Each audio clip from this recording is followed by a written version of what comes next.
Fakta-fakta baru terkait tragedi di Stadion Kanjuruhan, Malang, Jawa Timur, terungkap. Mulai dari ada 6 tersangka yang dianggap bertanggung jawab hingga soal siapa yang memerintahkan menembak gas air mata ke arah tribun penonton. Berikut 5 fakta terbaru tragedi Kanjuruhan yang diungkap oleh Kapolri Jenderal Listio Sigit Prabowo. 1. Jumlah tersangka 6 orang. Kapolri Jenderal Listio Sigit Prabowo mengumumkan tersangka tragedi Kanjuruhan. Direktur Utama PT LIB Ahmad Hadian Lukita menjadi salah satu yang ditetapkan sebagai tersangka. Berdasarkan gelar dan alat bukti permulaan yang cukup, maka ditetapkan saat ini 6 tersangka, kata Kapolri dalam jumpa pers, Kamis tanggal 6 Oktober tahun 2022. 5 tersangka lainnya ialah Kabak Ops Polres Malang Wahyu SS, Ketua Panitia Pelaksana Pertandingan berinisial A, Security Officer berinisial SS, dan Ki-3 Brimob Polda Jatim berinisial H dan Kasat Samapta Polres Malang berinisial SA. 2. Kelalaian di Rut PT LIB. Mi. Berita. Jabodetabek, Jawa Timur, Internasional, Detiks, Kolom, Blak-Blakan, Pro Kontra, Infografis, Foto, Video, Hoax or Not, Suara Pembaca, Jawa Barat, Jawa Tengah dan DIY, Makassar, Medan, Indeks, Pemilu 2024. Detik News. Berita. 5 fakta baru tragedi Kanjuruhan. 6 tersangka hingga soal gas air mata. Tim Detikcom. Detik News. Jumat. Tanggal 7 Oktober tahun 2022 pukul 7.54 waktu Indonesia Barat. Foto. Jenderal Listio Sigit Prabowo saat umumkan tersangka tragedi Kanjuruhan M. Bagus Ibrahim, Detik Jatim. Jakarta. Fakta-fakta baru terkait tragedi di Stadion Kanjuruhan, Malang, Jawa Timur, terungkap. Mulai dari ada 6 tersangka yang dianggap bertanggung jawab hingga soal siapa yang memerintahkan menembak gas air mata ke arah tribun penonton. Berikut 5 fakta terbaru tragedi Kanjuruhan yang diungkap oleh Kapolri Jenderal Listio Sigit Prabowo. 1. Jumlah tersangka 6 orang. Kapolri Jenderal Listio Sigit Prabowo mengumumkan tersangka tragedi Kanjuruhan. Direktur Utama PT LIB Ahmad Hadian Lukita menjadi salah satu yang ditetapkan sebagai tersangka. Berdasarkan gelar dan alat bukti permulaan yang cukup, maka ditetapkan saat ini 6 tersangka, kata Kapolri dalam jumpa pers, Kamis tanggal 6 Oktober tahun 2022. 5 tersangka lainnya ialah Kabak Ops Polres Malang Wahyu SS, Ketua Panitia Pelaksana Pertandingan berinisial A, Security Officer berinisial SS, dan Ki-3 Brimob Polda Jatim berinisial H dan Kasat Samapta Polres Malang berinisial SA. Stadion Kanjuruhan, Malang usai 131 orang meninggal. Foto, Denny Prastio Utomo. Baca juga, Nasdem apresiasi kecepatan Kapolri tetapkan 6 tersangka tragedi Kanjuruhan. 2. Kelalaian di Rut PT LIB. Kapolri menyebut PT Liga Indonesia Baru LIB tidak melakukan verifikasi Stadion Kanjuruhan, khususnya terkait keselamatan penonton. Verifikasi stadion dilakukan pada tahun 2020. Kita melakukan olah TKP. Berdasarkan hasil pendalaman, ditemukan bahwa PT LIB selaku penyelenggara Liga 1 tidak melakukan verifikasi terhadap Stadion Kanjuruhan, ujar Sigit. Sigit menyebut verifikasi terakhir yang dilakukan PT LIB digelar pada 2020. Catatan terkait Kanjuruhan, katanya, tidak dipenuhi PT LIB.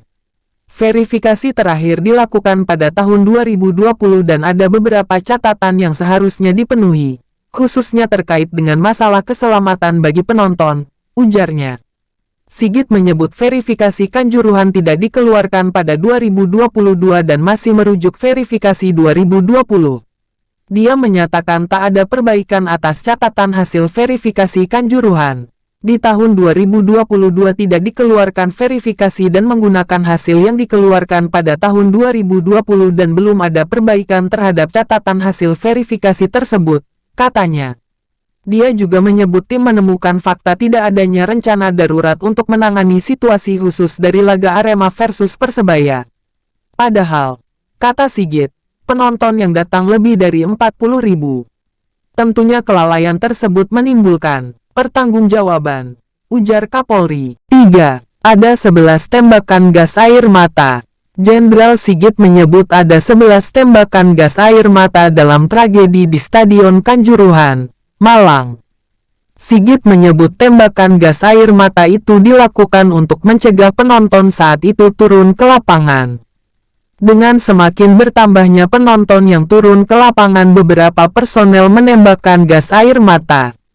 Terdapat 11 personel yang tembakan gas air mata, kata Sigit. Dari 11 tembakan itu, kata Sigit, ada 8 tembakan gas air mata yang mengarah ke tribun. Tembakan inilah yang kemudian membuat para penonton kocar-kacir. Ke tribun selatan kurang lebih 7 tembakan. Ke tribun utara 1 tembakan. Dan ke lapangan 3 tembakan, ucap Sigit.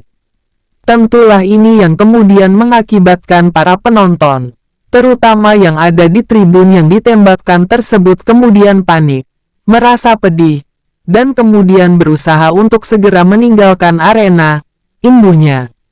Sigit menyebut alasan personel Polri menembakkan gas air mata.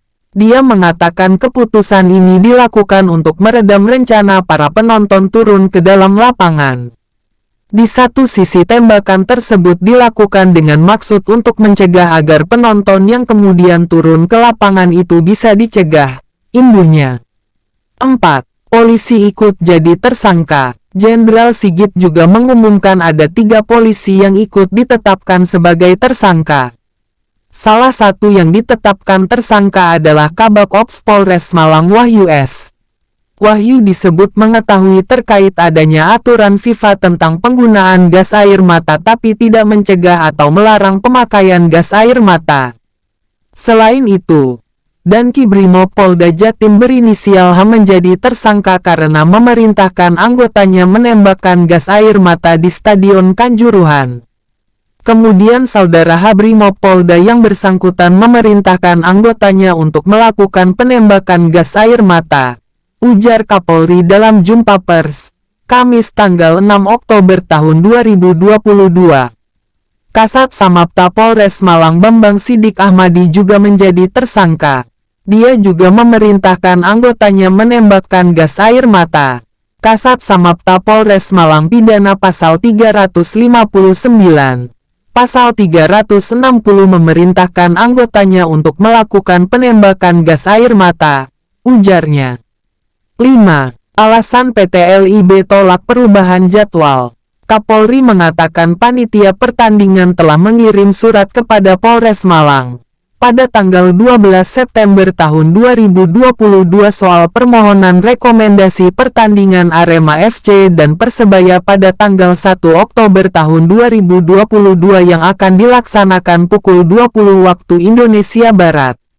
Kemudian Polres menanggapi surat dari panpel tersebut dan mengirimkan secara resmi untuk mengubah jadwal pelaksanaan menjadi pukul 15.30 waktu Indonesia Barat, dengan pertimbangan faktor keamanan.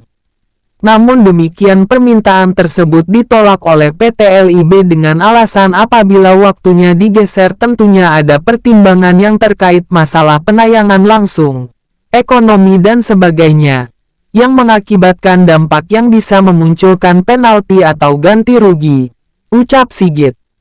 Setelah itu, Polres Malang melakukan persiapan pengamanan pertandingan. Personel pengamanan pun ditambah dan supporter yang diizinkan menonton hanya supporter Arema yaitu Aremania. Oleh karena itu kemudian Kapolres melakukan persiapan untuk melakukan pengamanan dengan melaksanakan berbagai macam rakor dan juga menambah jumlah dari yang semula 1073 personel menjadi 2034 personel.